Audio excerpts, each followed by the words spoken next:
Underdog Daily with the Badge Bros. Just John, OG solo run from Roto Run here, hanging out on the platform of the people, Black and Yellow Dog app. Fun day, light day, just in general, but really excited to overreact to some preseason football this weekend. It all gets kicked off with 3 games this evening. Been taking a little peek at the Pick 'em lobbies for that one there. We could come up with couple plays to do there. We also got 2 games, MLB main slate. We'll walk through that, and then 3 games, WNBA tonight for my hoops guys there, the true sickos grinding the streets in the hoops. But yeah, I'm gonna stay focused primarily on football today. But we'll start with MLB, do a walkthrough. We'll do a Badge Bros Brawl for sure. We'll do some BBMs.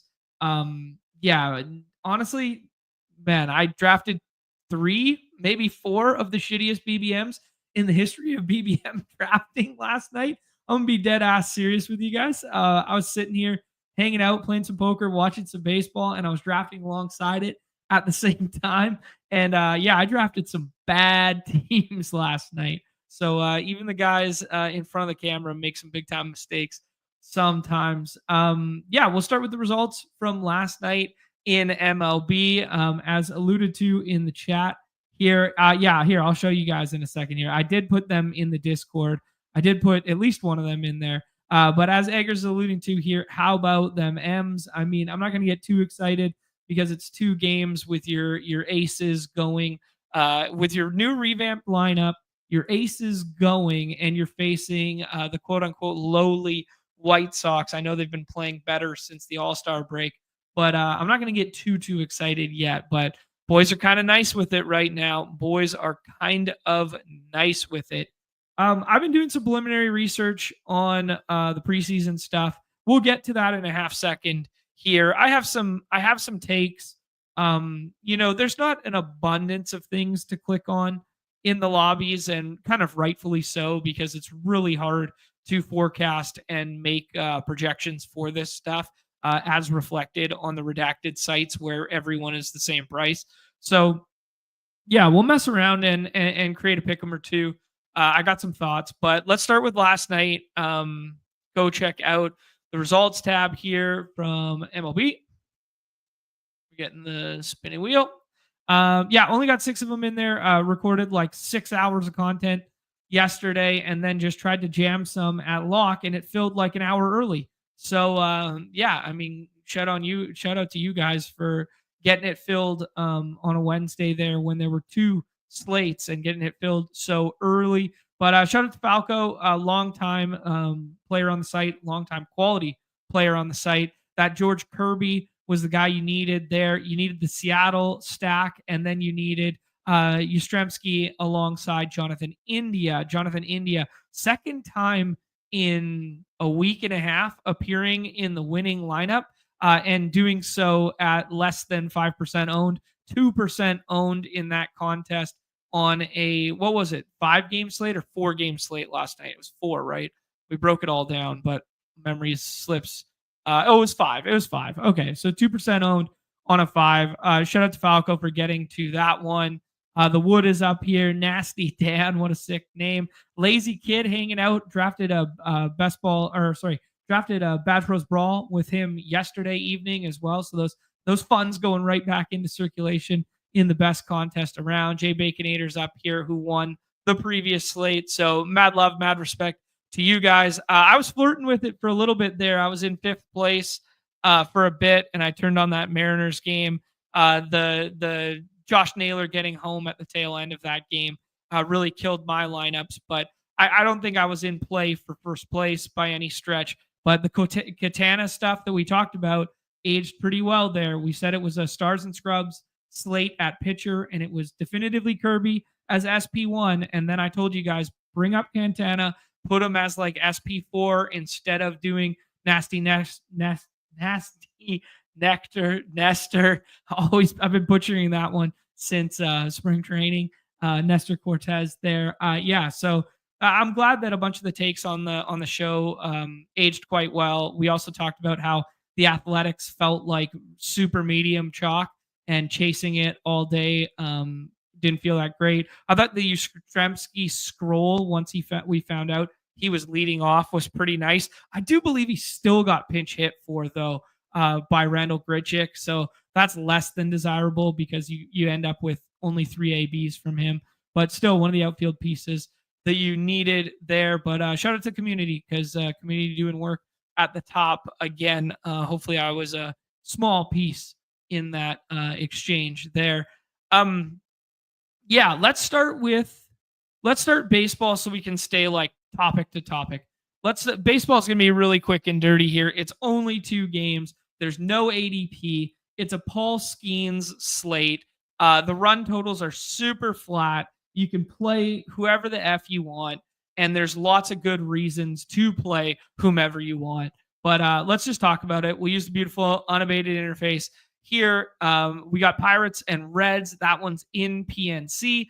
And then we got Braves and Marlins. That one's in Atlanta at Truist. It used to be called like Sun something, right? Anyways, a 7 and an 8 in terms of the run totals in those games.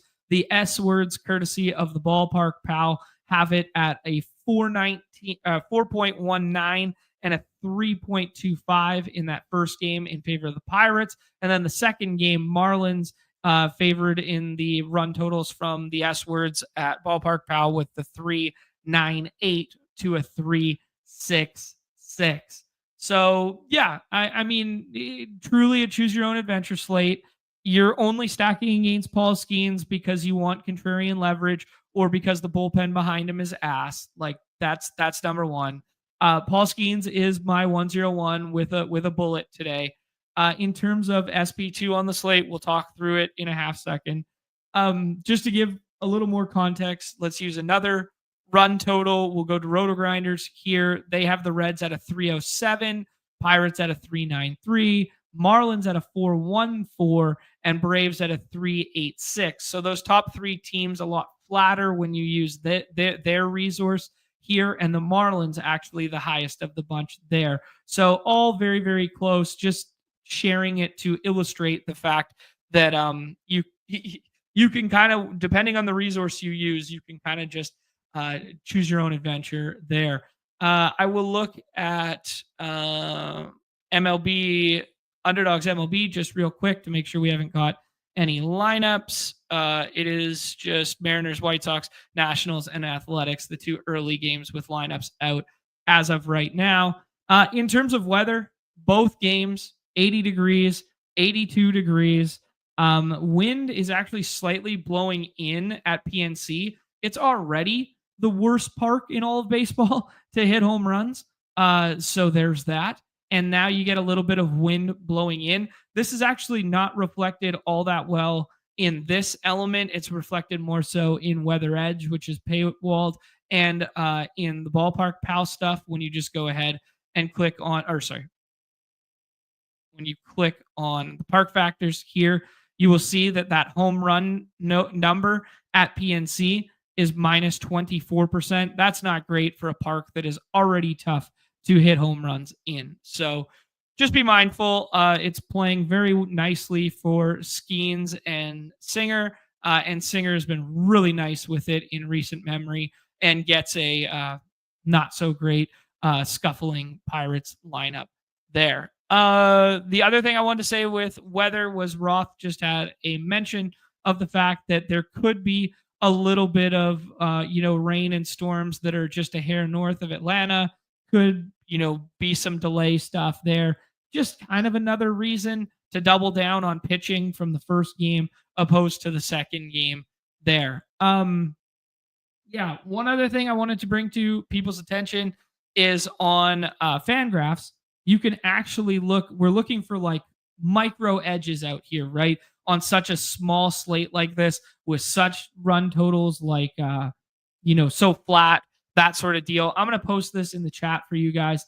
There is a bullpen tracker on Fangraphs for you guys. So giving away a lot of the secret sauce here. And as you guys can see, a lot of these upper echelon arms, if you want to call them that, for the Pirates, because their bullpen is decimated and depleted since the All-Star break. But as you guys can look, the Pirates, they don't have a whole lot after 5 guys pitched for them in relief yesterday, and it was a blown save opportunity from their new closer, Dennis Santana. And then, yeah, they used all of their high leverage arms, right? So I just think that's interesting that a bad bullpen also used their high leverage arms yesterday. So maybe they need Skeens to go a little bit deeper. That's not shouldn't really be one of our concerns, especially with Skeens pitching for the NL Cy Young. They're just going to kind of let him go his distance each time out. But just be mindful of like maybe things aren't as fortified if they continue to not score runs for Paul Skeens, that they hang on to the quality start / win where those bonuses mean so much on our site, right? So just be mindful of that there. I just wanted to bring up the Reds as well on the other side of that game. They used some of their lower leverage arms, and their high leverage arms basically haven't pitched since Monday. A 9-pitch outing and a 2-pitch outing there. But like most of their high leverage arms haven't pitched since Wednesday. So their bullpen a little more fortified and solidified than the Pirates in that game. And then the other game, hold on one second. Atlanta, we're going to take a look at, they do this by division. So we will scroll up to Atlanta. Atlanta had Bummer threw 45 pitches yesterday, so he will not be available today from the left side. But they do also have 3 other left-handed relievers. One is Cox, who threw 51 on Tuesday, so he's probably not available either. But they still have 2 left-handed relievers in there. So that doesn't play so great for Kyle Stowers and some of that left-handed power that they have in their lineup. So just be mindful of some of the mix and match that they could potentially do after they see Cookie Carrasco for 2 innings or however long he can go. I mean, he's stretched out and he's a professional ass right-handed pitcher who's been bad for about a year and a half and doesn't strike anybody out. But he is going to be able to throw deeper in the ball game, right? Like he's going to be able to go 5 or 6 innings if available before they see a lefty there. And then I'm scrolling the wrong way here. And then the Marlins side of things was right below it. They used all of their high leverage guys yesterday. So it's going to be kind of like the weaker bullpen arms available. So long-winded way of saying the pitching is worse in the Atlanta and Miami game, and the bullpen arms available are worse in a vacuum in that game. It feels like the place to go for bats, especially when PNC has the wind blowing in, it's worse hitting conditions, and both games are the same temperature. So I'm heavily leaning towards let me play some Miami and Atlanta bats more so than chasing the simulated run total of the Pirates today. That being said, you're going to be mixing and matching everybody. It's a short slate. We'll talk about some contrarian bats that you can get to just in general, but that's the macro. That's the bullpen report. That's a abbreviated version of the starters report. I will rank out the starters for you guys as I see fit, but Skeens, SB1, 101 for me. If Skeens just doesn't have it today, I'm going down with the ship. All right. He's the NL Cy Young for a reason here. Now, I think it's a really close debate between Yuri Perez and Singer. I think Perez will project slightly better. I think the results from Singer in most recent outings there are going to, skew people to click his name first. I also think people would rather stack Atlanta than they would Pirates. So, people are kind of, playing rope-a-dope with who can let Yuri Perez fall the furthest while then adding him on. So there's a little bit of game theory from that angle. Yuri Perez has a fly ball problem in a big way, though. 52.5% of fly balls, and home run to fly ball is only 3.1%. There is going to be some positive regression for hitters, aka negative regression for him in terms of allowing home runs based on that. A lot of that is probably masked by his home ballpark, right? The fact that he can pitch it, guys can hit it high and far and still keep it in the yard. Little less so in Atlanta, especially with the wind there. He has had 1 start in Baltimore and 1 start in Milwaukee. Milwaukee, not the best place in the world for power, but left-handed power plays okay there. Baltimore, I don't know what that lineup looked like on the 13th, but yeah, he had a nice outing there. So yeah, Yuri Perez definitely has some strikeout stuff. On paper, like on the surface, I think I prefer him to Singer despite Singer's recent results. But if you look at the ballpark and the wind blowing in and that sort of stuff, you could make a case for taking Singer over Perez. But I do think it is a pretty clear tier of Skeens. Then the next two, just don't stack against yourself. The next two, and then Cookie Carrasco just kind of being like the consolation prize. I hope you get 6 to 10 fantasy points from him and he doesn't sink your lineup and no pitcher breaks the slate, would kind of just be like my takeaway. If it is a low scoring slate on a 2-gamer, pitcher is way more apt to break a slate the lower the scoring. Oh, duh, John. But just putting it out there when we're looking at the macros and just talking about the dynamics, because we haven't had only a 2-game slate in quite some time to talk through on the show. Yeah, other things to share. What was I looking at? Oh, I was looking at the K rate stuff. We talk about Ks as floor and ceiling combos here. In terms of K percentage on the slate, Paul Skeens, 28.7, Yuri Perez, 26, Brady Singer, 22.5, and then Cookie Carrasco at the bottom of that list with a 17.8. Yeah. So, yeah. The nicest thing we can say about Carlos Carrasco is he pitched quite decently his last time out. The Marlins lineup is not as strong since the trade deadline, and his xFIP of 4.62 is better than his actual of 5.68. So those are the nice things we can say about Cookie Carrasco, but he's clearly a tier below at the base there comparative to the other guys. Hard hit percentage on the slate against Carrasco, number 1 at 35.4, Singer at 32.1, Paul Skeens at 28.3, and Yuri Perez at 27.2. So despite giving up those fly balls and not having any positive regression yet, or for the hitters, negative regression for him, he's mitigating hard contact. He's giving up a bunch of soft contact, which is nice to see from Perez. All right. This is all I had to say on baseball, basically. That's all I got.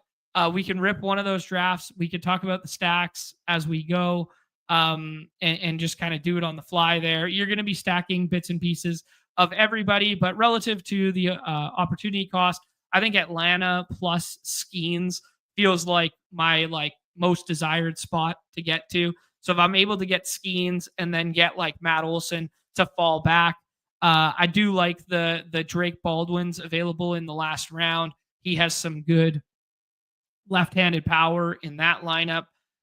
In terms of projection, we could take a look at Cardi's stuff. Highest projecting player on the slate is O'Neal Cruz. That's nothing new from him, but it's a low projection. It's a 9.37. And on our normal slates, when we're dealing with guys at the top, they're normally like 11.5, 12.8, stuff like this when they're in good spots, the Otanis, the Judges, whatever. So a lot flatter at the top. Kyle Stowers is next with an 8.96. Don't poo-poo on Kyle Stowers because he is legitimately having probably the best non-Stanton, maybe non-Christian Yelich Marlins hitting season ever. So he's been incredible.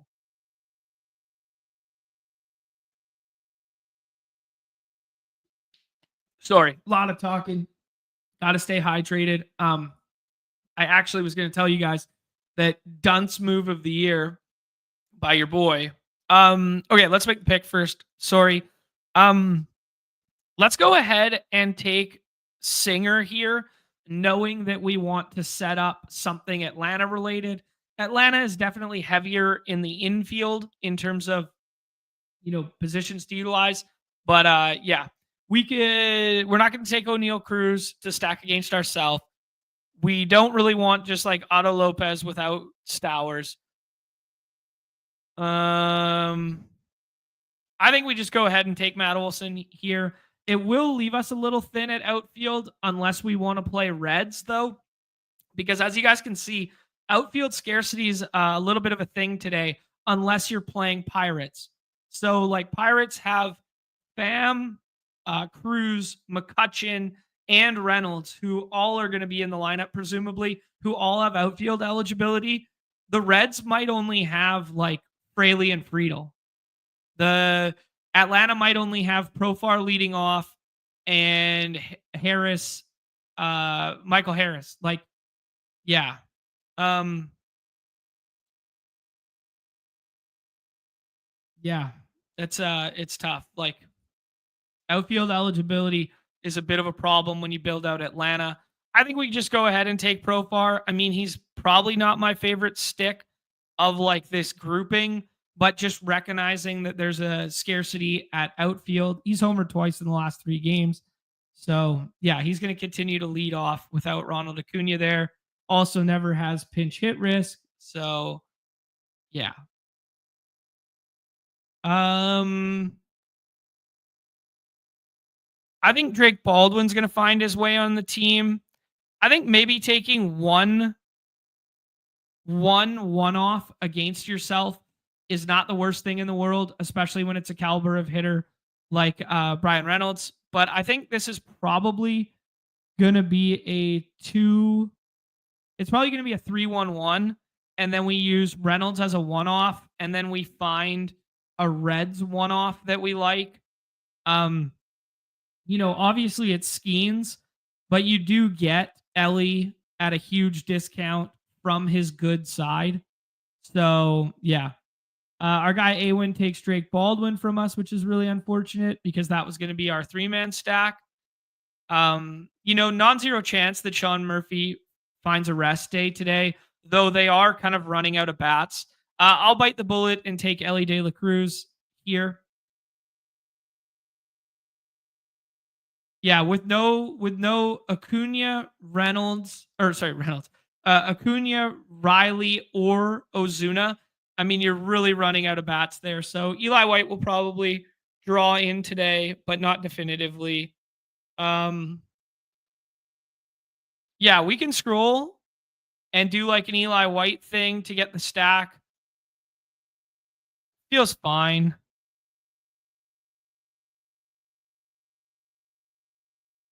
Feels fine. Doesn't feel great. Yeah, the Ozuna and Sawinski ones are really interesting because they have big time power. They're buried down here, and there's like a non-zero chance they find their way into the lineup. The Ozuna one is like a presumed rest day. So like I think there's like a nugget out there somewhere that he is sitting today, but it's not like definitive. Let me see it. I will see if I can find it for you guys. Um,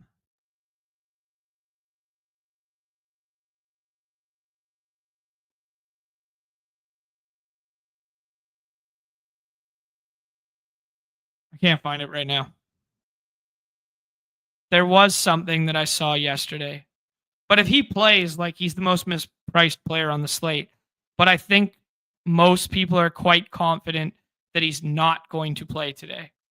I do think it's interesting that Eli White led off yesterday. It was versus a lefty, so they moved Profar down. Nacho Alvarez, you can kind of mix in as a contrarian bat as well. He's been playing third base since Austin Riley's been down. So, yeah, there's a lot of things that can happen with that Atlanta lineup. The Reds lineup, you get that Cabrian Hayes revenge game narrative here going against the ball club that traded him. Just trying to think of some other contrarian angles. Graham Pauley homered the other night. Henry Davis is buried in the Pirates lineup and has some pop. So, if him and Sawinski are in there, you can get a little bit of pop. But yeah. Hey, Paid, have you seen the nugget on Ozuna? Please and thank you if you happen to have seen the nugget on Ozuna. I'm looking for it right now.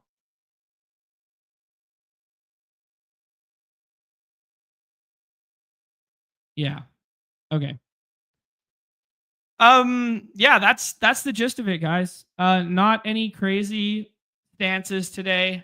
I do think Profar goes back to the leadoff spot today. I do think I would rank my favorite stacks relative to ADP being Atlanta number one, then flip a coin between the Pirates and Miami, and then the Reds are kind of like a distant third. But you can mix in Ellie as a one-off at 100% frequency if you really wanted to. Yeah, and then mix and match kind of like some back end. Yeah, any big flyers? Yeah, like the big flyers are the ones I alluded to there. Like if Derek Hill draws in, like he's a guy with some power who could be like, like a one swing breaks the slate kind of guy. Henry Davis, Jack Sawinski fit that same mold. If Will Benson draws into the lineup and he just happens to be the one guy who homers off Skeens, though it's very low probability, he does present like the best contrarian left-handed power in the Reds lineup. So yeah, I guess if Benson finds his way in, I would want a couple shares. If Sawinski finds his way in for the Pirates, I'd want a couple. Marlins, if Dane Myers or Derek Hill kind of as contrarian one swing guys. Graham Pauley homered the other night, as I said. Yeah, Eli White if he finds his way back to the leadoff spot, but I'm anticipating him going back to like 5, 6, 7 area, and Profar goes back to the top today against a lefty. So Drake Baldwin would kind of be my pick to click in that lineup. Nacho Alvarez will be underrepresented. Don't draft Nick Allen because he just can't hit the baseball. He's a glove only guy. So yeah, that's a little bit more than I intended to spend on a 2-game slate, but I think I gave you guys the gist of it there. So that's all I got. Let's go back to the lobbies here. Let's go back to the pick'em stuff. Let's take a look at the preseason game this evening. There are 3 games on this slate. Actually, I will look at unabated just to show you guys the totals and spreads there. The Colts and Ravens have been practicing against each other all week. So quasi game competition all week long there. The Ravens are not going to play their starters. They've already said no Lamar, no Derrick Henry, which presumably means no Zay Flowers, no Rashad Bateman as well. Yeah, Colts as 6.5-point favorites here. As a result, the Colts are going to split the quarterback stuff. They're going to start Anthony Richardson, although we should have a really interesting discussion about Anthony Richardson. He has a child now, had a son in the offseason there. Yeah, and now he goes by Anthony Richardson Sr., and they're selling senior jerseys on Fanatics. That's a boost. That's a boost to his value in my estimation. Anytime you can add like what is that? Suffix, prefix, suffix? Yeah, he's cooking. He's cooking out there. Just another reason to be bullish on the guy.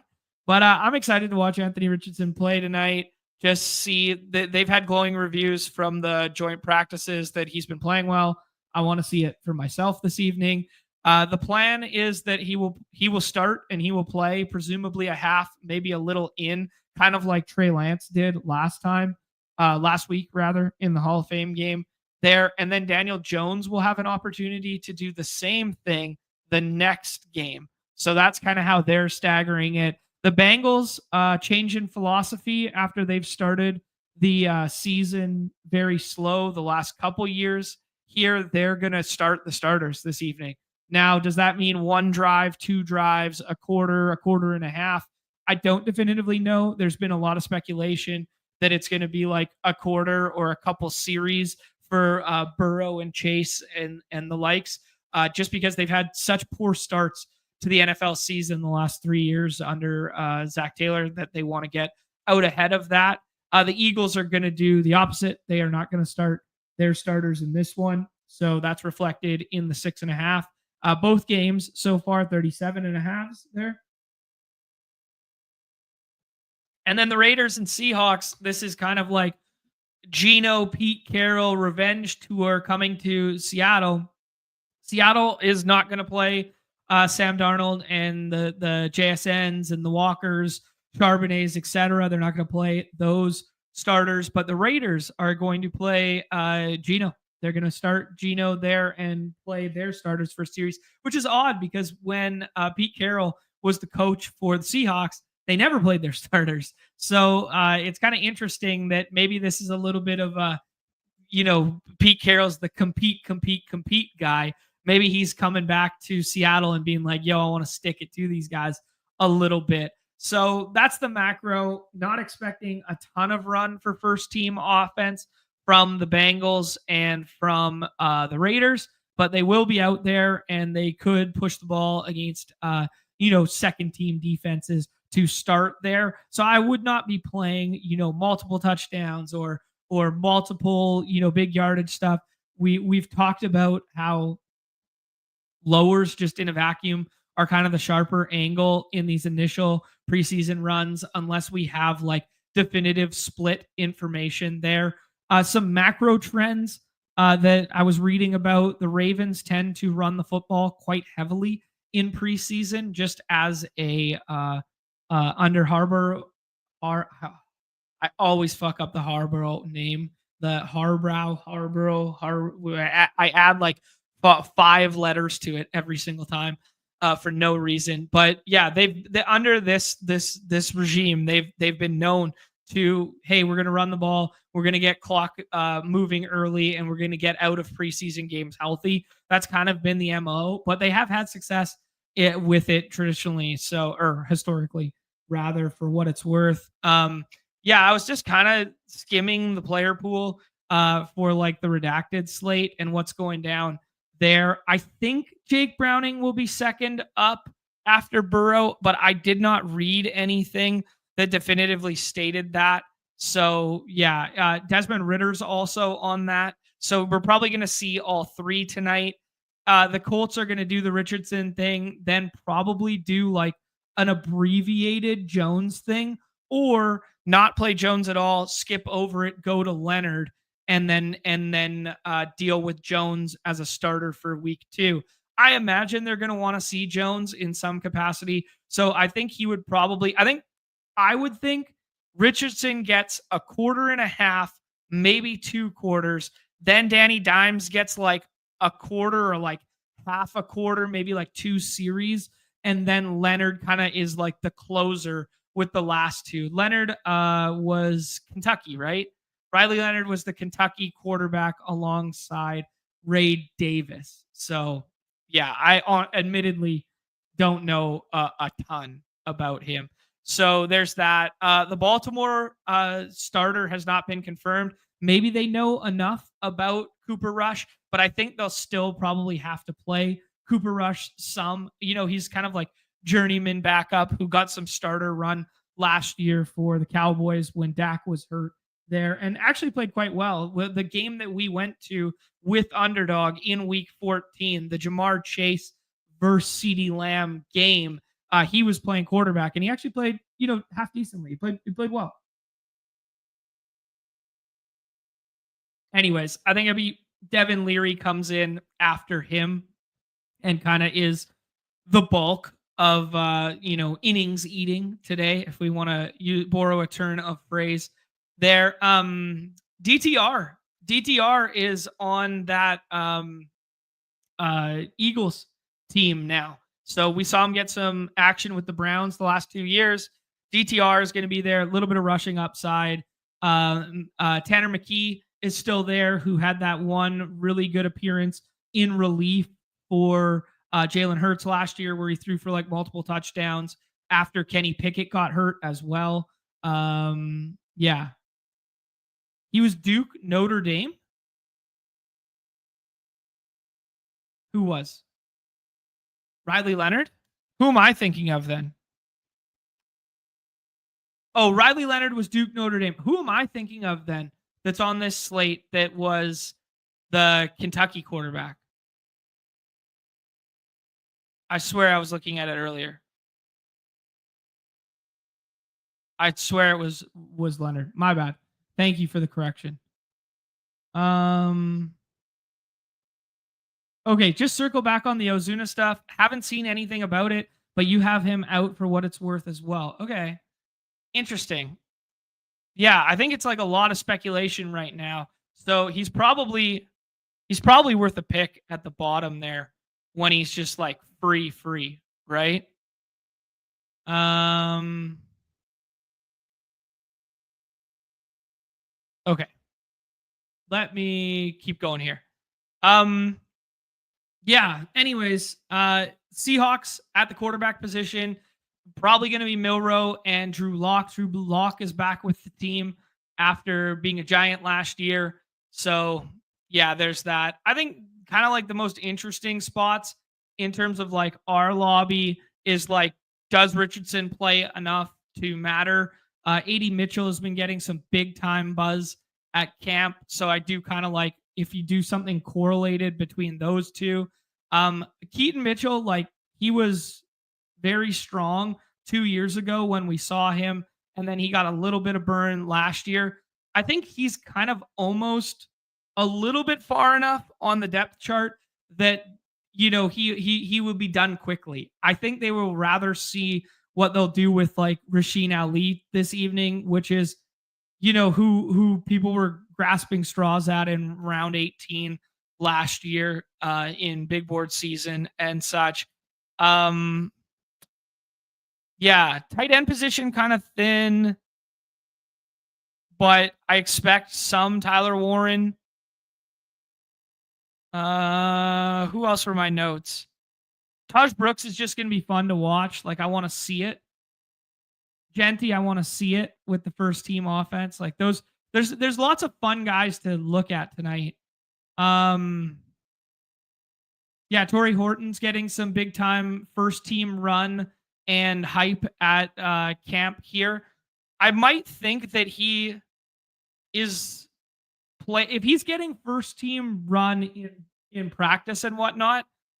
A Horton lower is probably not the worst thing in the world with hit the backup quarterbacks and stuff, because he might be like first man up, first man out, right?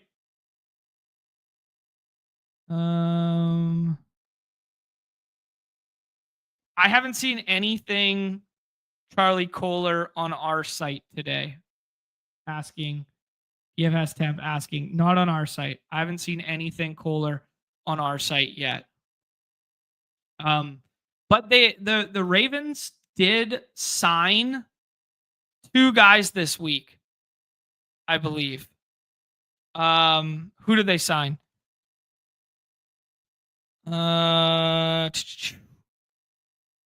No, maybe not. There was another tight end and another running back signed. Can't find it right now. Anyways, we're just going to slap around a little bit, have a little fun here. I do think, like, even though the Horton buzz at camp, the drum beat's been strong, I do think he's like first man in, first man out potentially, and they don't leave him out there the whole time. Then Milroe's out there. So playing a lower could be kind of fun because that 31.5 is just a big enough number. AD Mitchell has been getting all the hype, and I think he'll stay out there as long as Richardson is out there because it looks like they're more of like the play the starters mantra. If we do put passing yards with it, it's going to give us like a really little boost because it's kind of negatively, or it's too positively correlated. So if we do go the passing touchdown route, it's going to actually magnify it and play better for us. So a nice little 3-1 there where we just decide that, hey, Horton plays a little bit. It's a big number and he comes out early, and AD Mitchell stays in as long as Richardson's in there, and then go. Yes, I agree with this, Evan. If Richardson plays more than a half against the backups, we like it. Yeah. Richardson said to only be playing a quarter and a half. Yeah, that's kind of where it's at.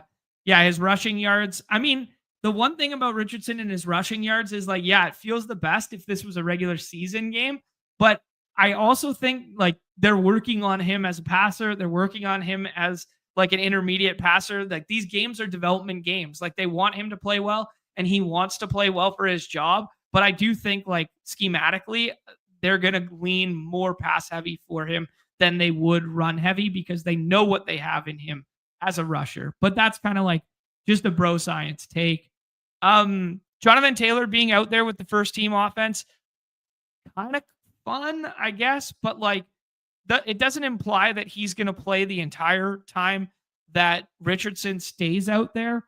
And if Richardson only plays a quarter and a half, I don't know. Feels like a lot to ask for from Jonathan Taylor. He could do it in one run. Don't get me wrong, but yeah, just feels like a lot there. I think if I had to pick, I like the Ali number more than I like the Mitchell number, just because of volume. I think he'll stay in there. So I think that's kind of like a fun 2-1.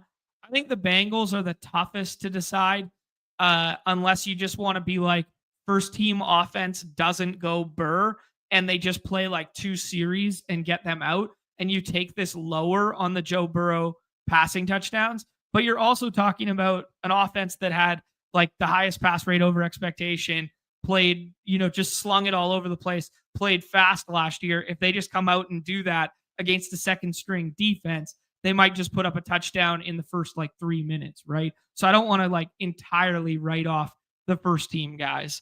I think Milroe would kind of be the next safest of the bunch there, like playing for that QB2 job. So I don't know. A passing touchdown feels maybe a bridge too far, but also that 98.5 seems like a big number for, a first time rookie. He is low key like pro ready rookie, like classic Alabama narrative. But I do think, either of these look fine to play alongside this. Let's go by way of the passing touchdown. I know Davis liked that one. Click the prize box. Nothing there. Yeah. Anyways, a little bit of bro science, a little bit of research, a little bit of who we know is going to be playing, etc. Put that one in there. Yeah, DFS Temp saying, I don't think it makes any sense for design rushes. Yeah. I am saying the same thing there. Yeah, took the passing yards. They know he can run. I agree with it. And our guy Brett Boy rolling through. Last call for weekly winners. Let's check it out. 600 spots left in the weekly winners. Last call. Weekly winners. I've only got 20 of them in so far. We're going to get 10 more in the slow drafts right now. I am in the next 10 slow draft weekly winners. If you guys care to join me, hop on in there. 30 weekly winners will be my sweat this year. Man, backloading weekly winners, because it's like arguably the best format to backload it for, low key blowing up in our face. The fact that it's filling so early. I mean, here we are before a full week of preseason and weekly winners is already filling. That's truly incredible. Awesome. Definitely a beloved format from the community.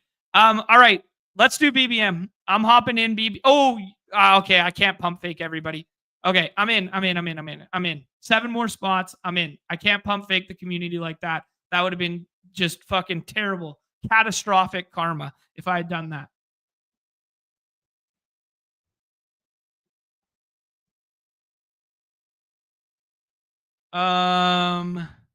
DFS Temp saying heard some buzz around right for this evening's game. Seattle. I'd be shocked if Martinez saw a ton of run with McIntosh going out for the year. Okay. Let's see what we got. That's some good nuggets there. Let's take a look if we got any of it in our lobbies for the Seahawks there. Martinez is there. That's a good one. So if you want to play second team offense narrative of Martinez being like the longest leash on the depth chart guy, kind of like the Rasheen Ali play, but in the other game, seems good. Nothing in the lobby for right for us yet. Keep an eye on both of those. Good shouts, guys. Good shouts. As I said, man, I'm not playing preseason DFS this year. I used to be sick like that, but now I'm a full-fledged underdog bro, man. That's where I like to play. I like to draft. Okay. Where did my fast draft for BBM go? There it is. We are in. Big Fungy's in here. Sniper's in here. The Vault's in here. The Vault was in here with us yesterday. Best Ball Vipers in. Respook's in. T-Bear's in. Holy smokes. We rolled the 111. Everybody loves the 111. We're going to be hanging out with the Sidekick today. I got it on sim mode, running the S words here with the Sidekick alongside. Yeah, we'll fuck around, find out here. Oh shit! I did 10 fast. Okay, hold on. Active. Weekly winners. Slow clock.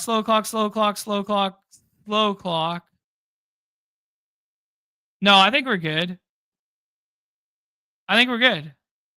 Right? Live? Okay, hold on. Active.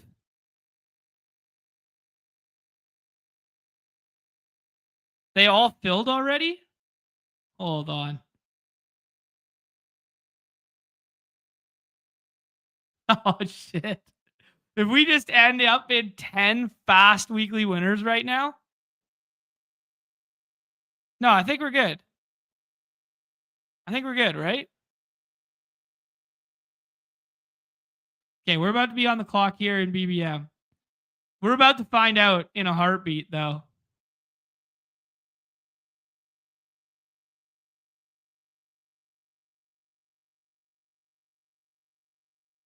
Neighbors, Amon Ra. Dude, I'm just gonna, it's get my guy season. You know what? I'm done. I'm done with this. We could set up a GM. We could try and push HN around the corner. Hope this guy doesn't double tap the wide receivers. It's get your guy season. It's Devon HN.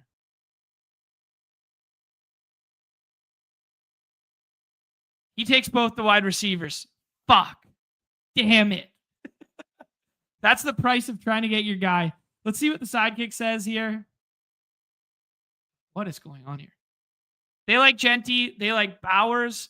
All right, let's try the 2 running back start from the right side of the board and see what happens.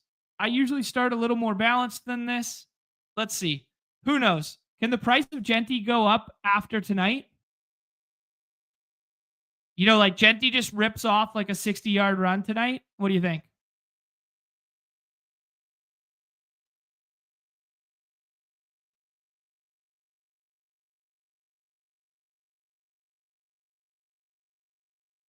Ten windows, let's rip. The true sicko shit. I'm not sure I got that in my bag anymore, man. I'm not sure I got it like that anymore. Okay, let's see here. Yeah, this weekly winners just started, and it's a slow draft. We're good. Woo! We're good. All right. We just had to confirm.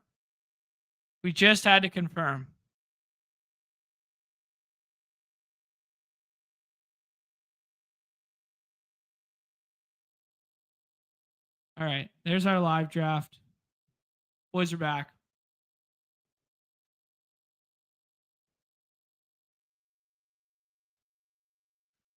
All right.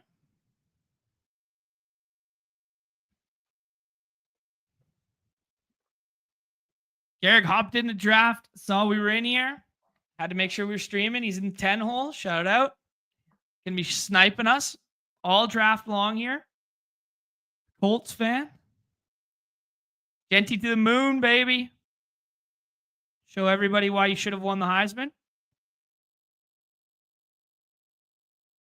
I like it. Who will Genty displace? Okay, this is an interesting question. Is there room to run for Genty if he like broke off a 40? If he broke off like a 40-yarder tonight and people got like really excited about him with the first team offense or whatever, who would he jump? People love to just push Amon-Ra down in general. So there's that possibility. Neighbors has the toe thing that's never quite right, that just keeps lingering. Puka has a quarterback whose back's broken. Brian Thomas might be not even the WR1 in his own offense. So there's definitely a bull case for taking that over that tier. You know, Jalen Wright earns a little more workload than Achane, and Tyreek Hill is correct that he should be the more formidable goal line back. I see the narratives. He could jump, that 8-9 tier. That's where he was going in big board season before the landing spot and everything. And to be honest, the landing spot was pretty good outside of the division that he plays in. Good offensive line. Chip Kelly loves to feed his running backs. Fast-paced offense the last couple of years. All right, we have the 2 Jets. I think this has to be wide receiver here. We have the 2 Jets and Mike Evans. Dude, I'm taking Mike Evans. I've been seeing Garrett Wilson fall in like every draft now.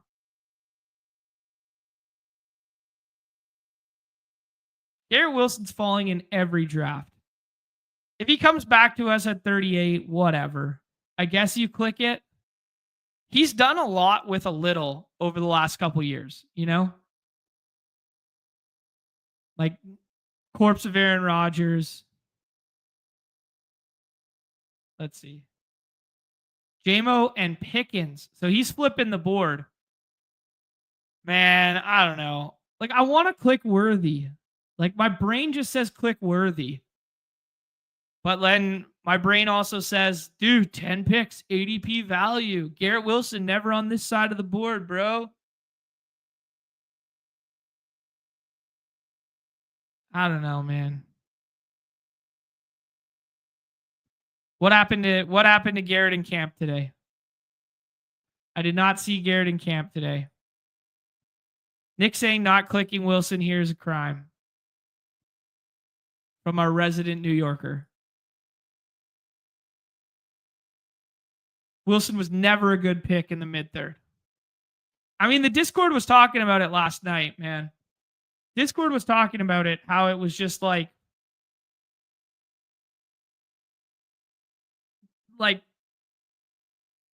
how is he that much better than Devontae Adams and Mike Evans? And I guess the only thing you can say is age cliff. That's the only thing you could say. Right? And one has an injured quarterback now.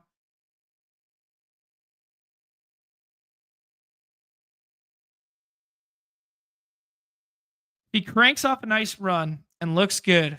I could see Genty jumping to the 5-6 range. 5-6 might be a little high. But I mean, if you think back to Zeke's rookie year, Bijan's rookie year, like that's kind of where those guys went. How much different is Genty as a prospect, as a talent? His situation might be better.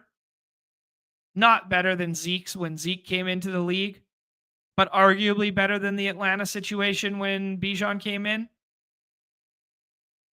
Just because it was Arthur Smith and Tyler Algier just came off a big year and you knew he was still going to get worked in.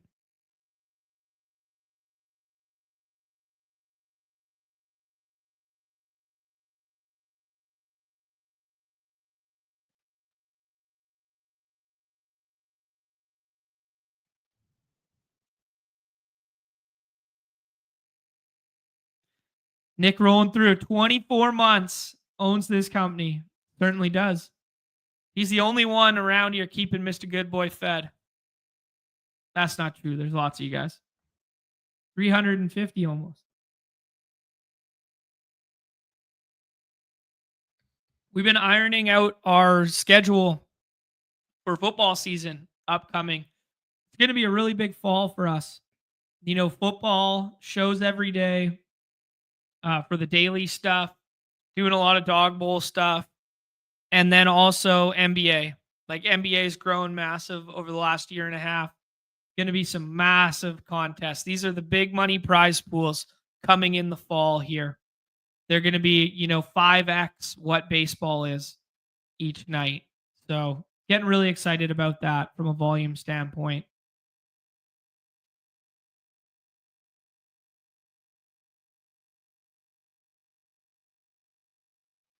Okay, Kamara comes back here. Harvey's here. I think we do need to address the wide receiver position still, but the guy on the end doesn't have one yet. So if we want to take one more running back, maybe we take Harvey here, and then we're going to get a wide receiver to come back to us, and we'll kind of have this balanced 3-3 start. I am trying to get RJ Harvey, like a little bit more of it in my life. I'm not concerned with, fifth on the intern depth chart. Just don't give a fuck at all. Sean Payton is like a classic old school coach of like a make you earn it guy and make you earn your spot on the depth chart, as shown year after year by playing Lil Jordan Humphrey and guys like that. Pearsall goes there. So we got the Rome decision or the Olave decision. Sidekick S-words like Olave, but they liked Rome the previous pick. So I don't really understand that. Let's do Rome. I'm buying in a little bit to this hype train of Rashid Shaheed right now. Are we sure Olave is the best wide receiver on the team? Nick Underhill reporting it. He's historically one of the most reliable beat reporters, and he's talking up Rashid Shaheed. I took Rashid Shaheed in a couple Badge Bros Brawl as a scroll the F down last night. Yeah. Oh, here we go. Chad's rolling through. Gotta say hi and dunk on our guy Nick off the top, Chad. There you go. Appreciate you, Chad. 24 months. He's been keeping us fed just as long.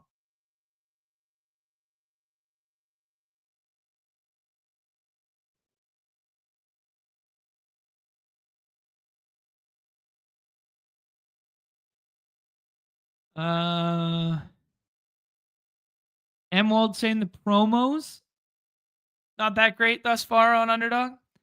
Yeah, I mean, they've ran a couple of them. They also have the rakeback structure. I know the rakeback structure isn't as good as last year, but yeah, they're also putting more money into the product and not as big, so they can't just be like, yo, this is just going to be a full-fledged losing calendar year for us, and we're going to hire all these people, revamp all the software, and it's a lot to do all at once financially, especially when it's like the pick'em side of things pays the bills more so than the draft game side of things.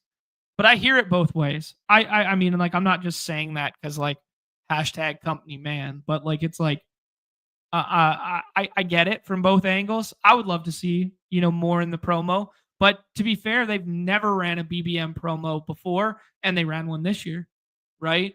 They had never ran like the full fledged give stuff away, give entries away stuff before, and they did this year for the side contests like the marathon and weekly winners and stuff. So yeah, I hear it both ways.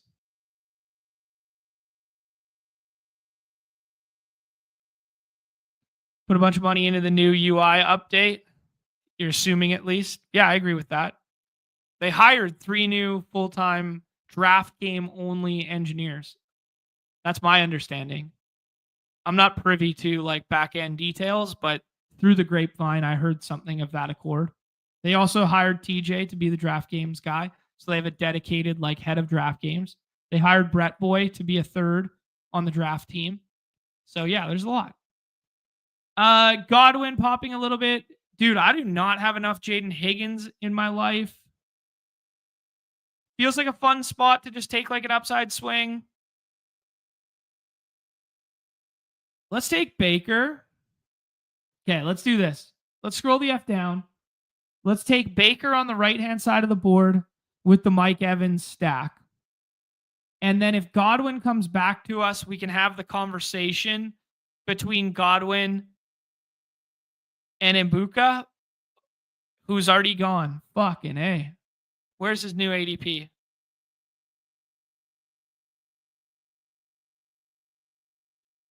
All right. I think Godwin's fine here.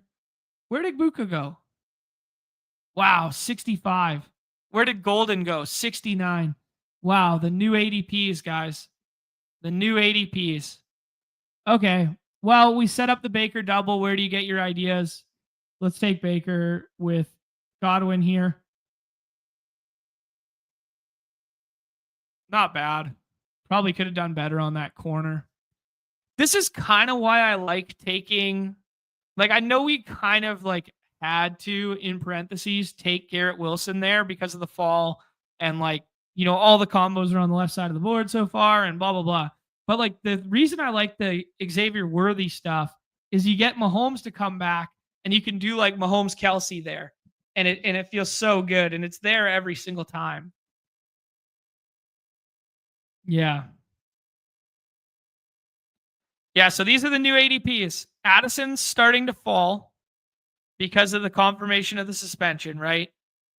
Wow. Rashee Rice at 53 is pretty far. That's one of the furthest I've seen. Stephon Diggs is moving up. He was in that like 74, 75 range, and now he's at 68. Golden is kind of like solidifying himself ahead of Jaden Reed and moving into the 60s. Emeka Egbuka is up at 68 or 65, sorry, in this one. I can't fight that. I can't fight that. Yeah. Brett Boy asking how long we're streaming today. It'll probably just be an hour and a half. I got a whole bunch of stuff to do and a whole bunch of stuff to record prior to I'm away for the weekend here for wedding anniversary and stuff like that. So it's probably going to be this and then a Badge Bros Brawl, maybe 2 Badge Bros Brawls. Probably about an hour and a half, I think. Already did the pick'em and the baseball stuff. So feeling confident with the show thus far. Maybe we run just like a second BBM. We'll see how long this one takes. Rashid Shaheed catching a little steam, going up. Tyrone Tracy going at 95, well ahead of Scatabo now. Reporting's been like pretty bullish on Tracy as like clearly the number one guy, blah, blah, blah. I will remind everybody that last year at this exact same time, the reporting out of Giants camp was, holy shit, the number one guy for sure is Devin Singletary, and he fits the scheme perfectly, and he's Daboll's guy, and they kept calling him Motor, and then he was on Hard Knocks and whatever, and yeah, take it all with a grain of salt, but it's definitely a better buying opportunity for Tracy right now than it was like 3 weeks ago, or when all the not a better buying opportunity because the price tag's going up, but it's a smarter buying time. Let's call it that. And that's why the price is going up. That's a better way of saying it. All right. We got Pittman here. We got Andrews just went. Bo Nix is already gone. So the Evans thing's there. Tyler Warren is here. I do like the idea of getting some of these rookie tight ends. Warren is not here anymore. We could do 2 quarterbacks and shut it down. The problem is they share a bye week, so we might have to mix in a third.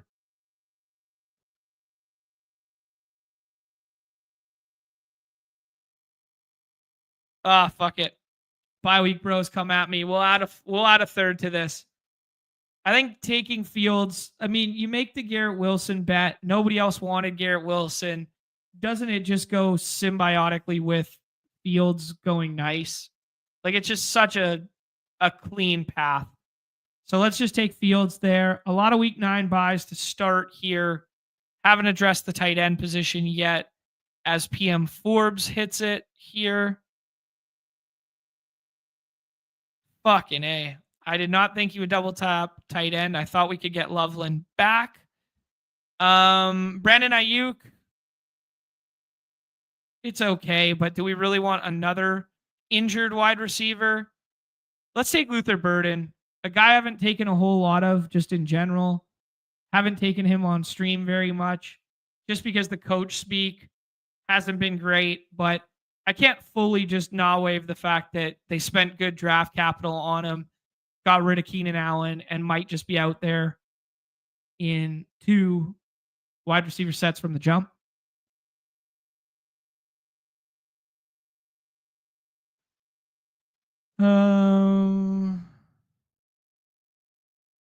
Nick Askey Chargers already lost. Slater, absolutely cursed. Yeah. I mean, This is the evergreen question from Chad. Was it training camp carted off, or was it regular season carted off? And time will tell. But it did sound like, talking with trainers and blah, blah, blah. Nick saying he saw the video where he looked quite injured going down, but who knows? That's awful. That sucks, man. We were getting so excited about Hampton. They just brought in, Keenan Allen. We had the Keenan Allen conversation yesterday. Slater will definitely impact our view of that offense because we think so much of Slater. Offensive line's still supposed to be like pretty decent across the board, though.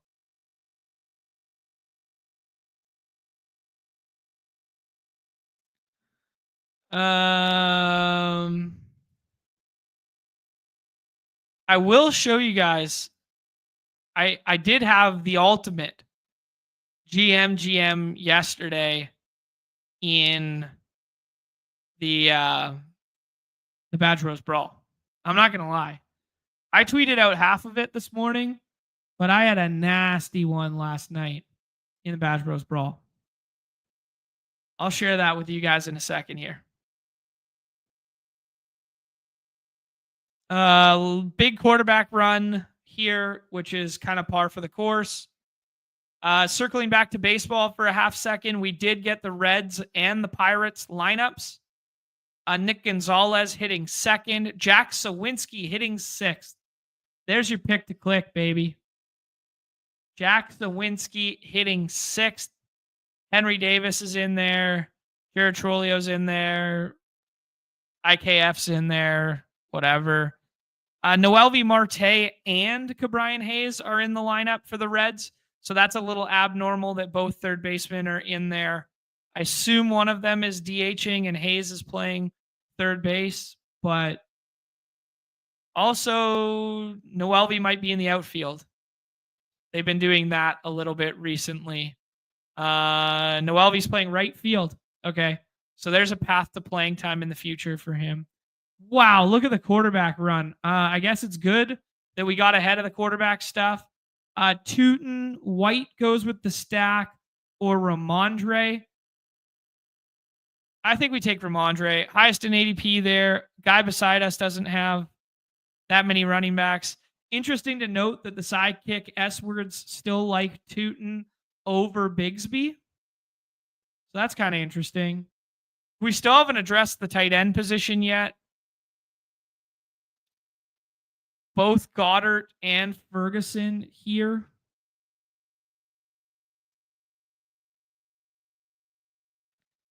I am not in love with this team thus far. I think we kind of need a ceiling shot at tight end here.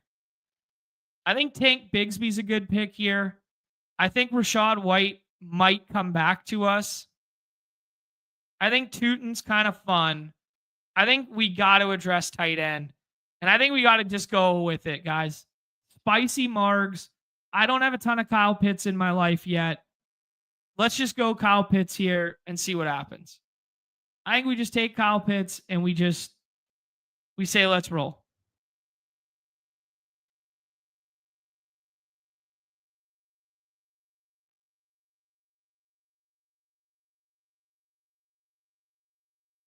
Okay, here we go. Eggers is saying he doesn't think it's that good. I fucking won the Badge Bros Brawl last night, guys. No bullshit. And the haters are going to say it's not possible. But I got 72 Badge Bros Brawls done. I think it was not that one.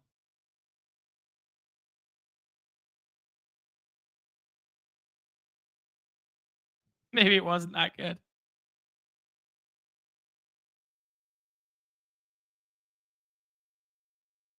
Can't even find it.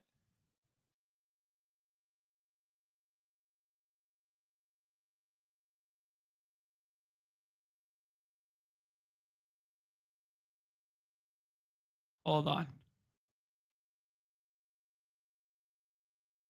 I can't even find it, guys. That's how bad it was. Maybe you're right. Maybe you're right. It wasn't even that good. We're looking for a Derrick Henry team. No Henry. Not that Derrick Henry team.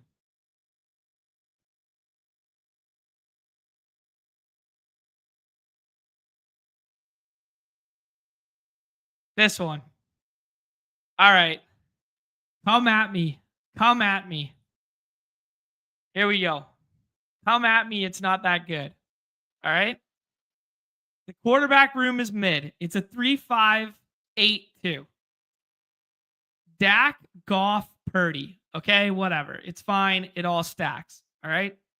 Henry, Taylor, Walker, Chuba, Caleb Johnson. CD, Jefferson, Amon-Ra, Tyreek, Terry, Golden for a ceiling shot, Diggs, Ayuk for a ceiling shot, Kittle, and Laporta. This team fucks. You guys are absolutely snoozing if you don't think that team cooks. That team cooks. I won't hear otherwise. I will not hear otherwise. That is scooping, solo shipping the Badge Bros Brawl. Damn, GG is right. That's right, Trav. Travioli recognizes. Wow, Teuton's almost coming back to us. Nobody fuck, Richardson goes.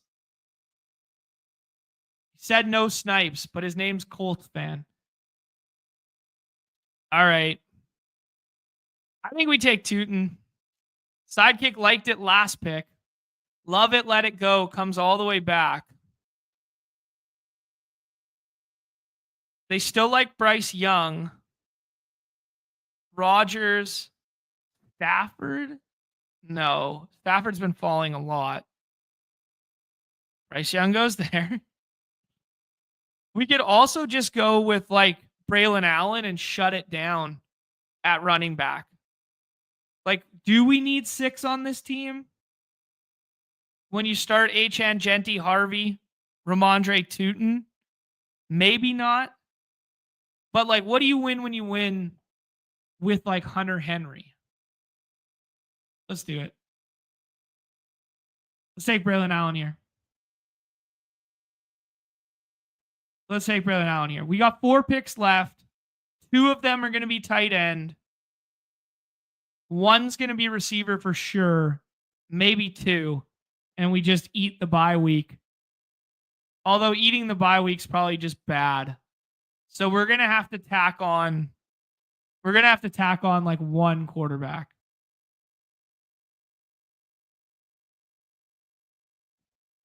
Yeah, Teuton might be a 0. I mean, he could be. Or he could be what everybody wants Jalen Blue to be right now. And we're just losing sight of that because of some depth chart and some report somewhere. Like the whole world is flipped on its head right now.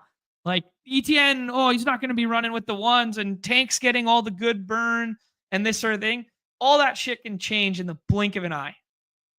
That can change in 1 fucking carry in the preseason. Like, who do the Jags play this week? Teuton gets in there. He rips off like 165-yard run. He gets 5 touches and 2 catches, or 5 carries and 2 catches. And people are like, oh, he's the most explosive back in the backfield. Glad those rookie jitters are behind him, and his fumbling concerns from OTAs are done. Right? It's just, it can flip in the blink of an eye.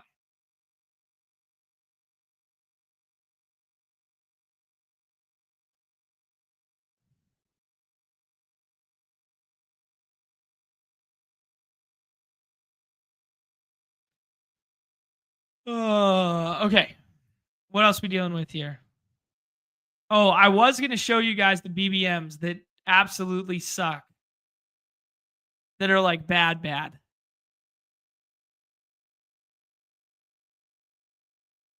Drafts completed. BBM. We're done 52 of them. Plus we got a bunch in the slow draft hopper.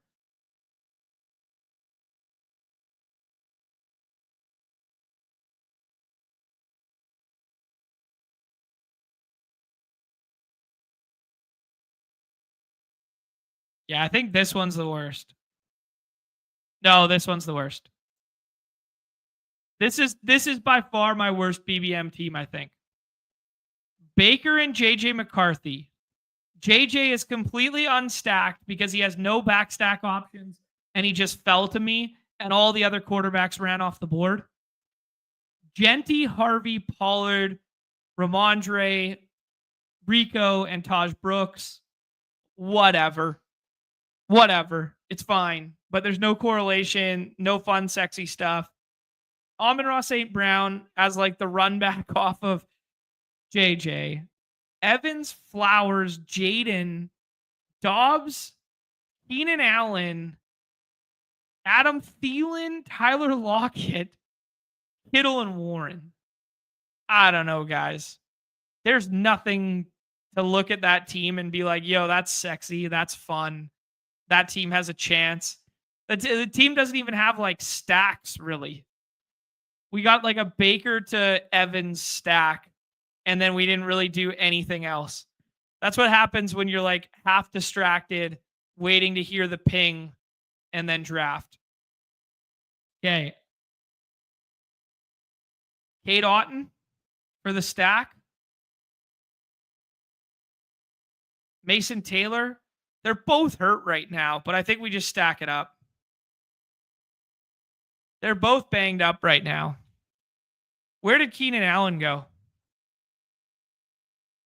I'm just curious. Obviously, he's not still available in this sweaty room.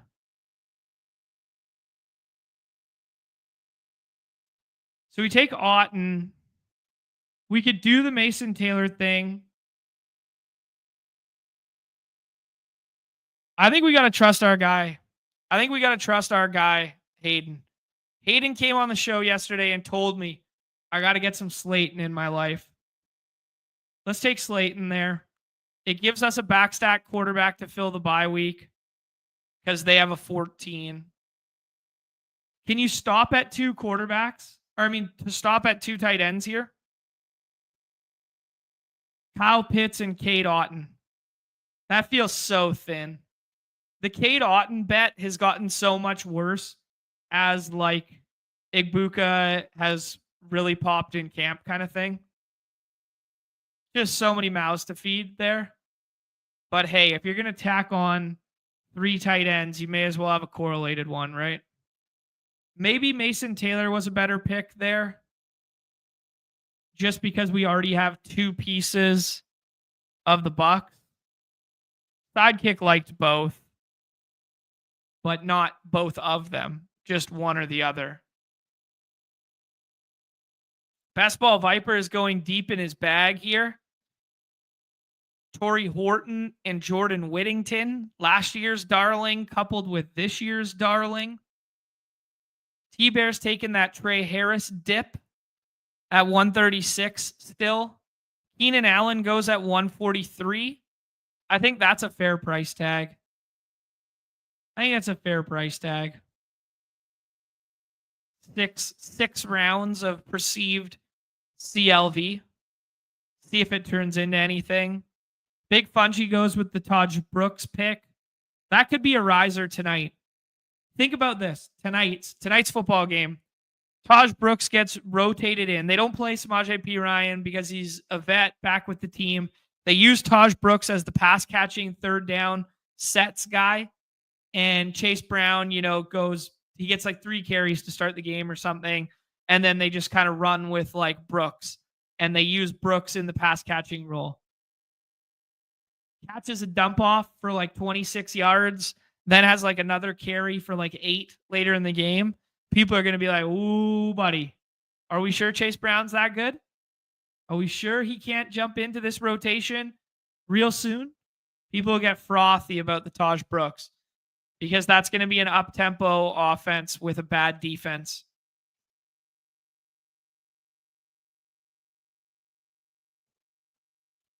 All right. Forbes beside us already has 3. Man, I fucked up with the Justin Fields pick, guys, I think. Maybe not. Okay, I'm doing it, man. I'm going to say Okay, we can do the Mason Taylor then. He came all the way back. What's a better pick on this team, Mason Taylor or Theo Johnson? I was going to go Theo Johnson. Let's go Theo. Oh, we got Taylor. All right. And then we could take Jackson Dart or Russell Wilson. Who's going to be playing quarterback in week 9 for the Giants?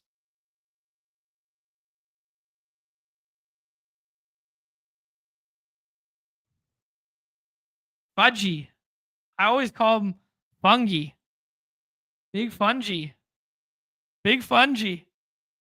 Having fun out here. Hangs out in the Discord. You know what I call him? You know what I call him, Eggers? I call him friend. Big friend. All right? That's what I call him. All right. We got to make up for our mistake. Maybe this team should have passed on Tootin and taken a wide receiver there, because I would much prefer this to be a 3-5-7-3. But the Tootin fall was nice, and the Sidekick S words really liked it. So I clicked it. But this is a really fucking thin wide receiver room. I might have just donated to the room. Thank you. Big Fungi rolling through and saying, don't let them change you. Thank you.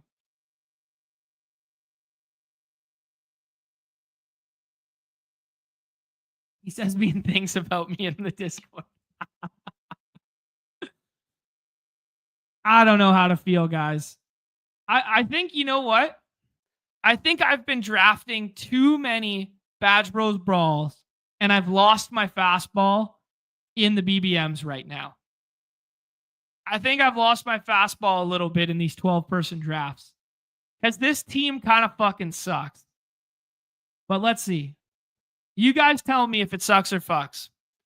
This is a 3-6-6-3. The build in which the whole Discord fell in love with for some reason. I like spending 5 at the onesies in a vacuum more than I like spending 6. But hey, that's not just me. Ooh, Sniper going deep in his bag and taking Spencer Rattler there. Like it. Everybody's been taking Shuck. He thinks Spencer Rattler. People forget Spencer Rattler was QB1. People forget. Okay, let's do this. 3-6-6-3. Baker Mayfield, Justin Fields. Same bye week. Better add Russell Wilson to this. Who knows if Russell Wilson even has a job in week 9 to cover that bye. But hey, whatever. Achane, it all went wrong by taking Achane first because we were scared the guy on the end was going to take Achane from us. And then we were forced into this Achane Genty start because we would have preferred the neighbors Achane or the Amon-Ra St. Brown Achane start. Oh well. Achane, Genty, Harvey, Ramondre, Tootin, Braylon Allen. Here's where it gets thin. Mike Evans, Garrett Wilson, Roma Doomsday, Chris, don't even know if he's going to play week 1, Godwin, Luther Burton, don't know if he's good or bad or whatever, and then Darius Slayton. 3 week 9 buys and 2 week 5 buys. Pitts, Kate Otten, Mason Taylor.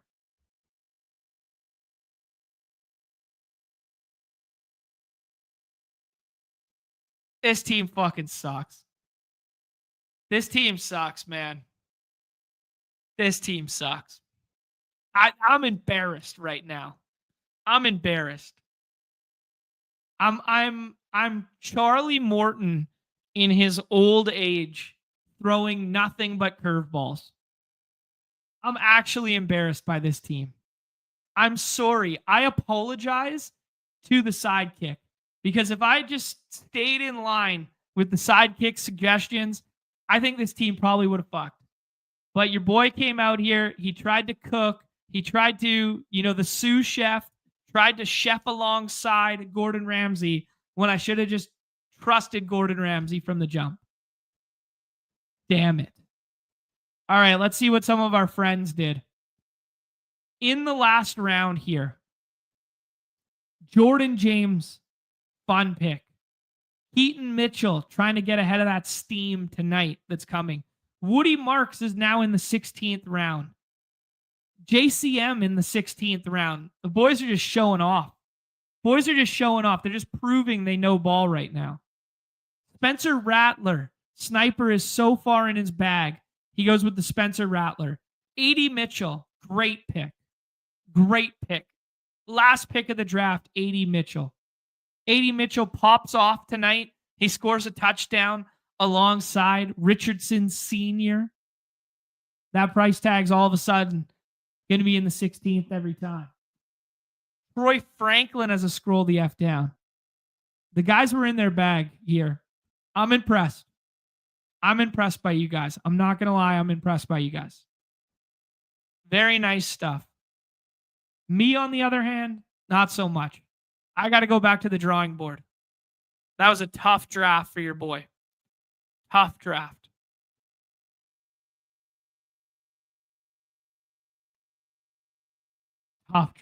Wow. This one might be even worse than the one you showed us before. That's good.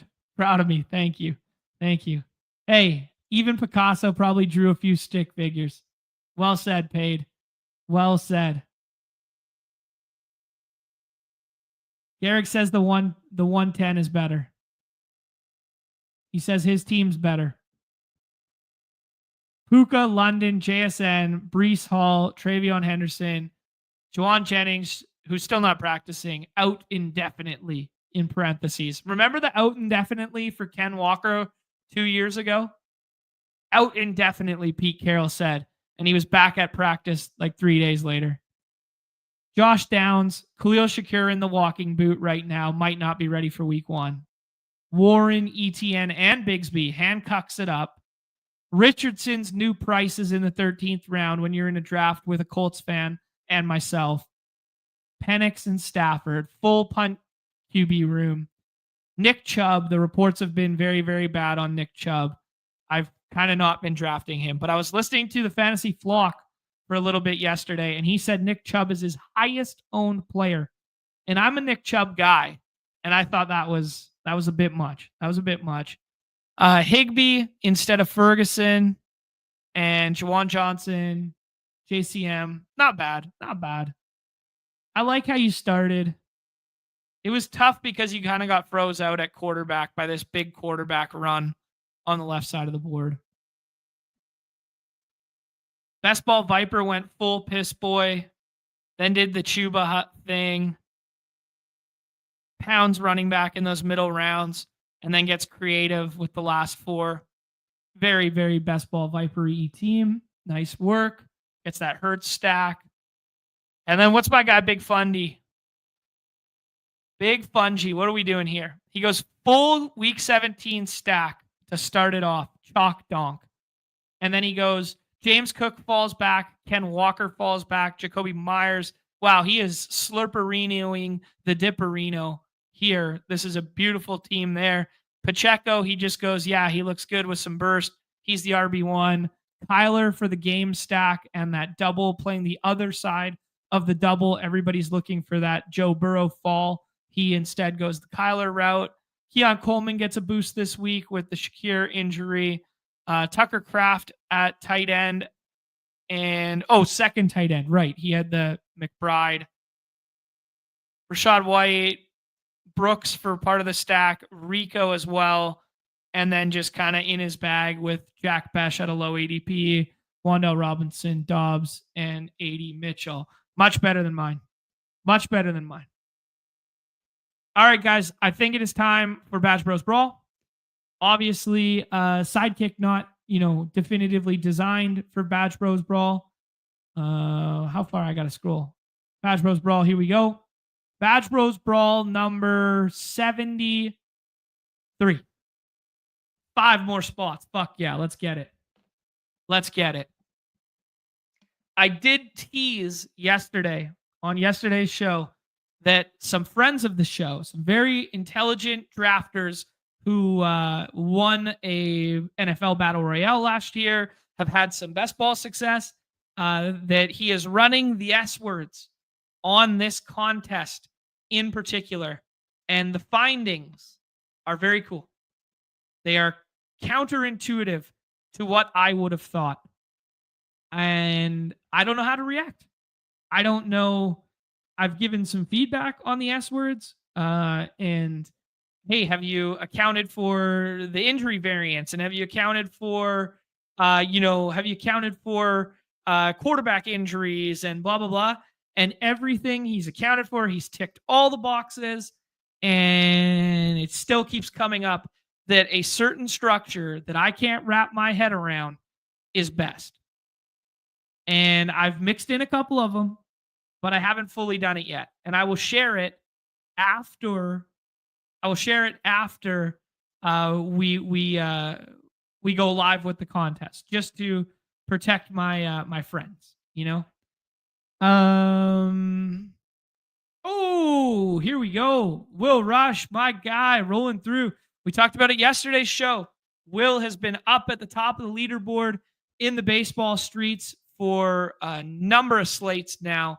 He's had 2 or 3 victories on the year. He also had a second place earlier this week. Mad love to Will Rush. Thank you so much dropping by with the gift. We're going to take Jamar Chase at the 101 in your honor. We got friends and family in this draft. No Will Rush in this one, but Nick's in here, Respook's in here, Eggers is in here, and Sam Olson is in here. If you are AR8, say what up. Say what up. Yeah, Nick kind of simplifying here, where it's like, I'm guessing Sims may just say draft the best players. I mean, in a vacuum, that's what the S words will always say, because projection is so fragile. And, just playing the highest projecting plays will then reflect in the highest projecting lineups over the course of a season. And it's like pretty easy to just be like, oh, yeah, play the elite quarterback, play the elite tight end. It makes sense because they project for 100 more fantasy points than the other guys. But like, it's not accounting for potential leverage or outs in the finals, like that sort of stuff. So it's a delicate balancing act, the art versus science thing. We are getting a full-fledged sickos room here, so all the running backs are going off. We will see what we end up with. This might be like a punt running back room just because of what's happening in front of us, because Genty goes there. We could pull up Jonathan Taylor and kind of fight back against the room, or we could just go Puka and Neighbors. Fuck around, find out, right? I will tell you that the S words want me to pull up the running backs. So maybe we'll take the more conservative approach and not get like fully froze out. I thought I clicked Jonathan Taylor. I did. Okay, cool. It just didn't pop up on the screen for whatever reason. And then we'll take Puka here. I think we could take Taylor and Puka. I think there is a case to be made for Brock Bowers there as well. But yeah. Yeah, insert Waterboy GIF. I am the Waterboy GIF of this one. All the sickos are in here soaking up the EV. As you guys can see, Sam Olson, one of the sharpest drafters on the site, goes ahead and takes Bowers right after I say that. He's in the same wave of thinking there that the elite onesies can truly separate in this contest. I've been doing a lot of 3 quarterback builds. I don't know. I'm not sure it's great. The one thing that kind of gets overlooked in this contest is the strength of replaceable flex scores is so much higher than usual, that even though it feels all warm and fuzzy that you have like 5 great running backs, it's still viable to take like a 6th. Or if you have, 5 great wide receivers, it's still viable to get to like 8, because the guys that you're taking can still have huge spikes that outscore your guys. It's weird, man. It's a total mindfuck.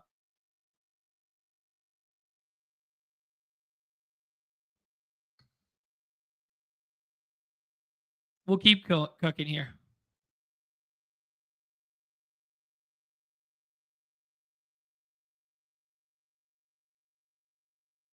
McBride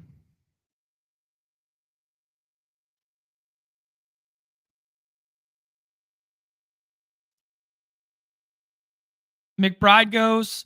Allen goes. London comes all the way back. I do think you could go like AJ Brown and Hurts here. We are pretty far behind at running back, though.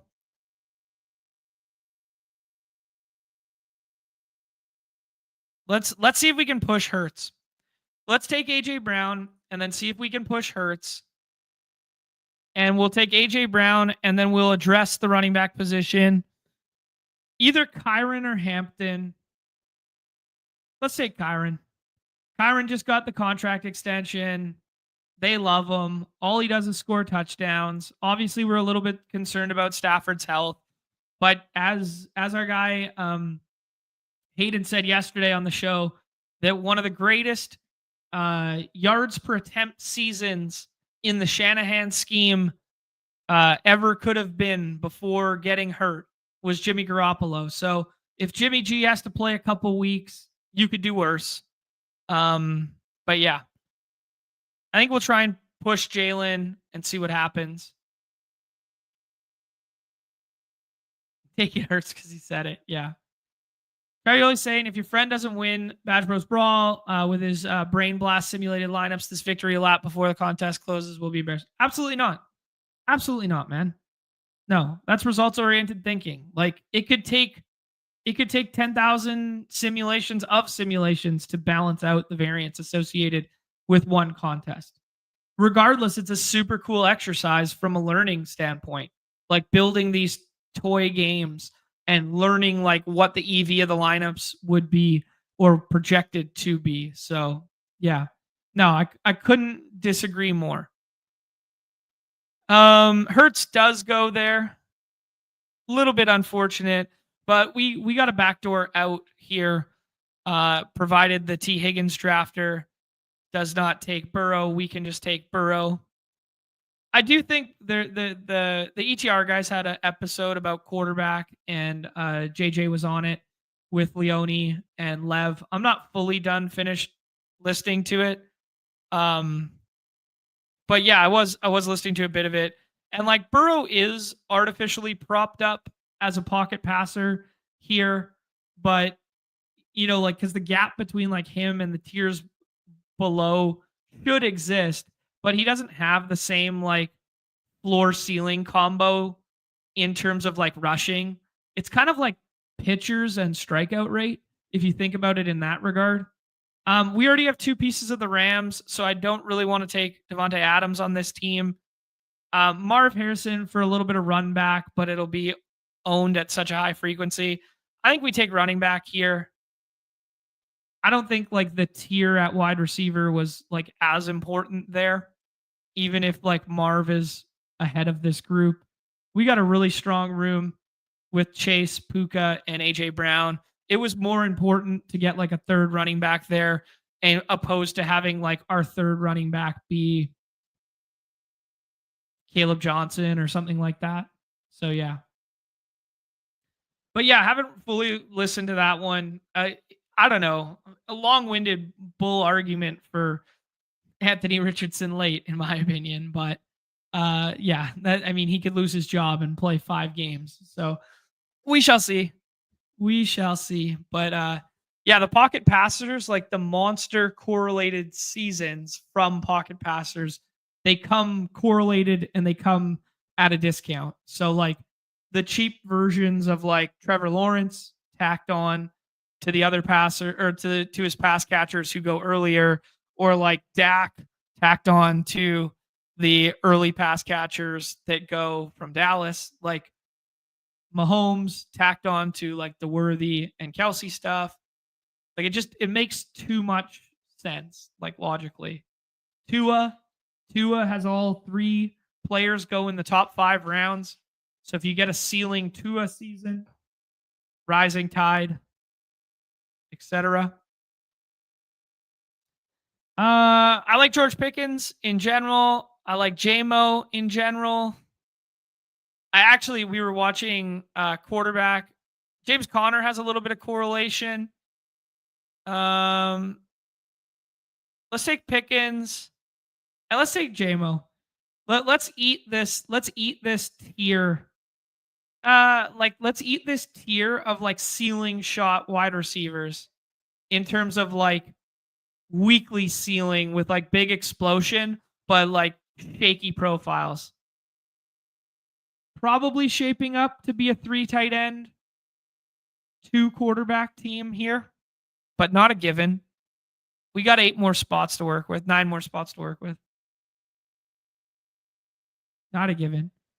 But yeah, we finished up the quarterback show last night, and I forgot that Jameson Williams threw an interception in that playoff game on the end around.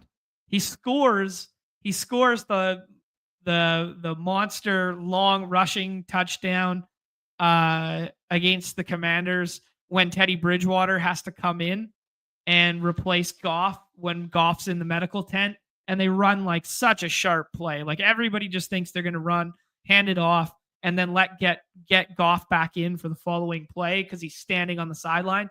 And then they run the end around to JMO. He houses one for like 70 yards. And then they run a trick play off of like that play to, I think, 2 or 3 series later. And he just throws an interception into like triple coverage for no reason. I totally forgot. I wiped that from the memory bank.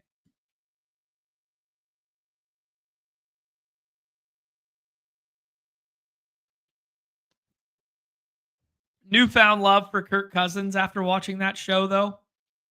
Just such a good dude. Love what Nick did here, setting up that 3-man Kansas City stack in like 8, 9, 10. Feels really good.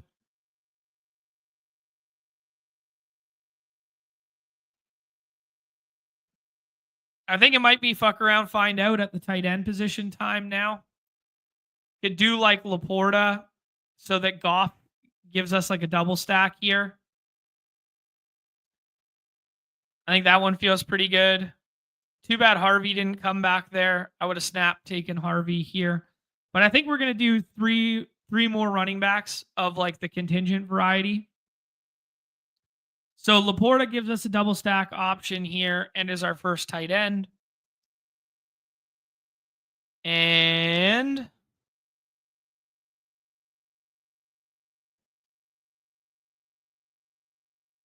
Hunter's kind of fun, like just in general, right? We already got AJ Brown without Hurts, so we don't really want to do Devonta as well. Hunter feels fun. There you go. Sounds good. Rat Boy, yes, what's up?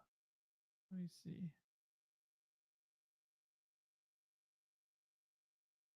Okay, cool. Okay, so we've updated the draft board view. So this is the previous one.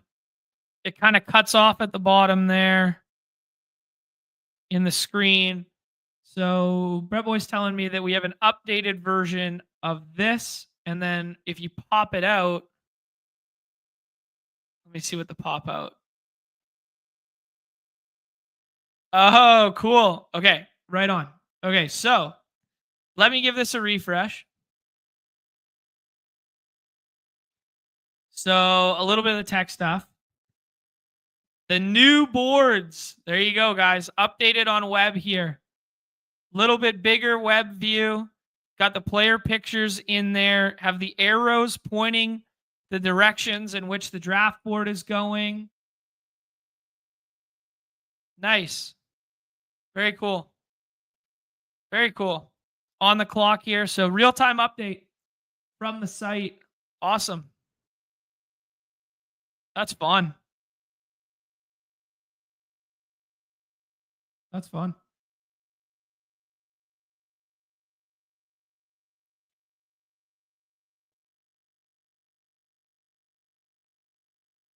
Right on. Well done, guys. Yeah, everything in this interface still looks the same. Awesome, clean. And then you just pop this bad boy out. You got the faces in there. You got the pick numbers. You got the bye weeks all mixed in. You got the names of every player. And then you got a little profile picture. in the bottom corner, and you still got the color scale. Very cool. Very cool. All right. What are we gonna do here? We are gonna do Goff for sure. We might want to do like we're gonna do Goff for sure, so we can just kind of like get it out of the way, so we don't get sniped by the Amon Ra guy, because this is a pretty flat tier. I don't take a ton of Pacheco, but you could conceivably take Pacheco here. I don't love Caleb, to be honest, but might want to take it. Mixon, I think, has kind of like the highest ceiling of the group. He might come back with the injury stuff. I guess we just take Caleb. It's not all that fun, but it does kind of fit the need that we were talking about.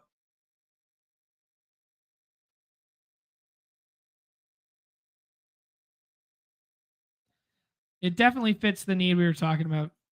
Guys, what do you think about the new draft board? Say something in the chat there. What do you guys think? I think it looks pretty slick. I think it looks pretty cool.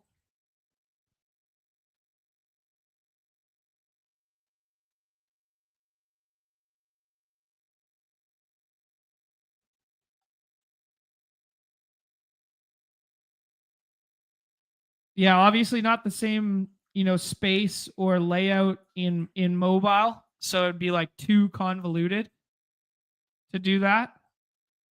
So it's a new web-based one. That's pretty fun. I like that. Yeah, I like this.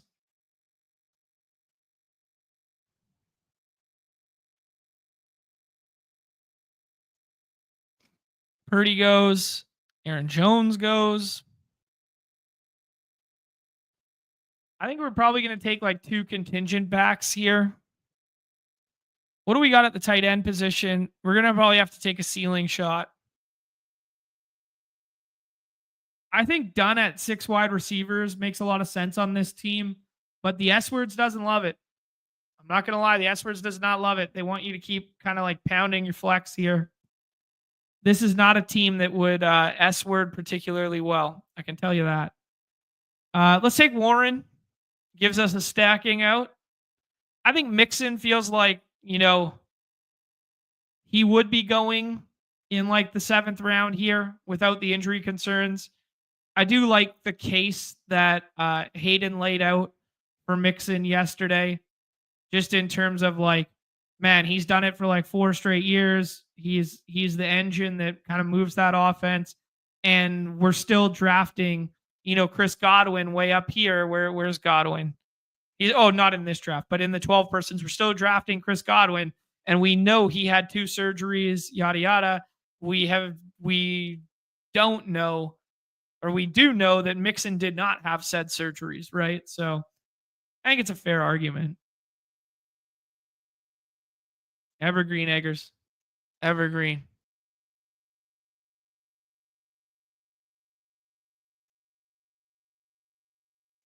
Like every little change that happens on the site, though, when you're so accustomed to something, it's like weird to get used to. I just keep looking at it. Like I just keep looking at it to get used to it. I think it looks pretty slick, though.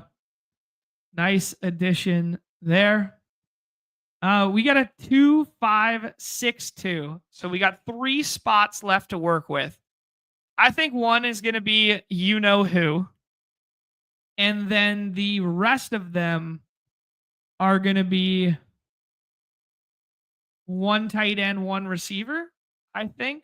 No, I think we still need a running back. I think we probably need a ceiling shot running back. Maybe we shut it down at tight end with just 2. What do you guys think? 2-5-6-2. Burrow, Goff, JT, Kyron, Walker, Caleb, Joe Misdemeanor, Jamar Chase, Puka, AJ Brown, Pickens, JMO, Hunter, Warren, and Laporta. I think we scroll the F down for like a little bit of ceiling at the running back position. Let's take Jaden Blue. We already got a Dallas piece in Pickens. Scroll the F down to blue. And then I think we go ahead. We take a third quarterback here. Anthony Richardson Sr., come on down. Give us a little bit of rushing ceiling / floor combo there alongside our pocket passers. 3-6-6-2. Richardson stacked with Taylor. Whether that's good or bad, who knows? But Richardson stacks with Taylor. And then we get Tyler Warren. That's the third time, guys, that I've seen an Elijah Arroyo share in this contest. I have seen them last night and today. I found that quite surprising. It's definitely a scroll. And there's no real stacking partner. So that's interesting. I like what Nick's doing here. Some big time contingent running back. Ceiling shots here. Tracy, Sharbs, that sort of deal. He does go with the 3 quarterback build as well. Him and I are the only ones with 3 quarterbacks. Tank Bigsby is a nice scroll the F down from Respooked. Golden and Igbuka as 2 of your last picks from Sam Olsen. Those are just sharp, good picks. What up, Tyler? Emo Cowboy rolling through. Hope you guys had a nice time at the ship chasing ship, I guess we would call it. Sad I missed it this year. First time in 3 years I've missed the ship chasing party. Okay. Do we overstack and take like Downs or Pittman? I think that's like the most obvious, right?